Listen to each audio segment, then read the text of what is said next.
Dante's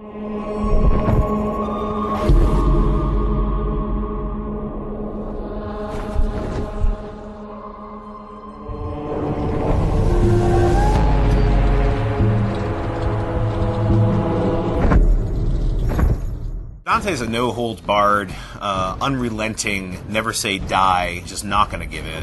If anything sort of confronts him, he's ready to go up against it. Kind of a brutal bastard. Dante's not a good guy. He's like, ah! He's a guy who kicks down the doors of hell, quite literally. Kind of a basically.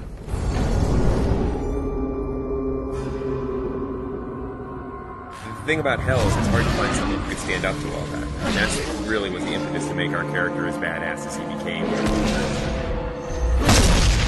The poet, as he goes through hell, he's fainting, and Virgil picks him up and carries him over spots. And that's not a character that we could use for a hero. Real Dante was in Florence during the Civil War. He was more of a politician. We wanted something a little bit more, and so we made the bold choice to give him a past as a crusader. He's had a pretty tragic and, screwed up past. A lot of things in his past that haunted him. He's definitely not some straight sort of action hero. I like the fact that he's a little bit more human. I mean, obviously he's wielding this giant scythe that most of us couldn't lift, and I know because we built one for Comic-Con. So he's definitely, superhuman in that sense. But there are certainly moments in the game where he's not sure if he can go on. I think the story kind of demanded that he be a little bit more complex. The first line of the poem is, at the midpoint on the journey of life, I found myself in a dark forest, and it's a metaphor for him being confused and troubled about his own life, but we wanted to go to the nth degree for the video game. And so we wanted him to basically have committed all these horrible sins. Dante is guilty of all 9 sins and then some. You definitely start to see how his family factors into it, and you might start to see some familiar faces as you're going through hell and how that sort of messes with him. He's done a lot of bad things in his life. I think one of the important things is as you play through the game, you realize that Dante also tries to redeem himself.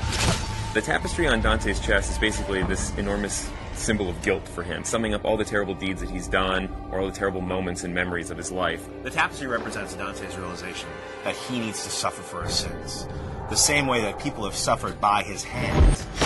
Remembering things, but he's remembering horrible things, so we wanted them to be like nightmares, And we knew that we wanted a really cool mechanism for showing those kind of flashbacks in the game. He's literally wearing the sins of his past sewn into his chest, and he's the one who's sewn them in there. We unfold his past transgressions through a series of flashbacks. Start to discover how much of a bastard Dante really was. Greed specifically is a turning point where you've discovered a lot more about Dante than maybe you even want to know about. Greed's a little more of a cerebral level. It's about puzzles. It's this very mechanized place with gears and motors, as opposed to most of hell, which is very organic. It's in a lot of ways the most hellish level. People are being tortured there in ways that you haven't seen yet. It's almost a big stone factory of torture. One of the big set pieces of Greed is the Wheel of Fortune. Everything in Greed is kind of controlled by this crystal wheel of possibilities. The Hoarder Waster are actually 2 characters in the poem. We've combined them into one. Technically are 2 people, but they've been sewn together. One wants to hoard, collect wealth, the other wants to constantly expend wealth.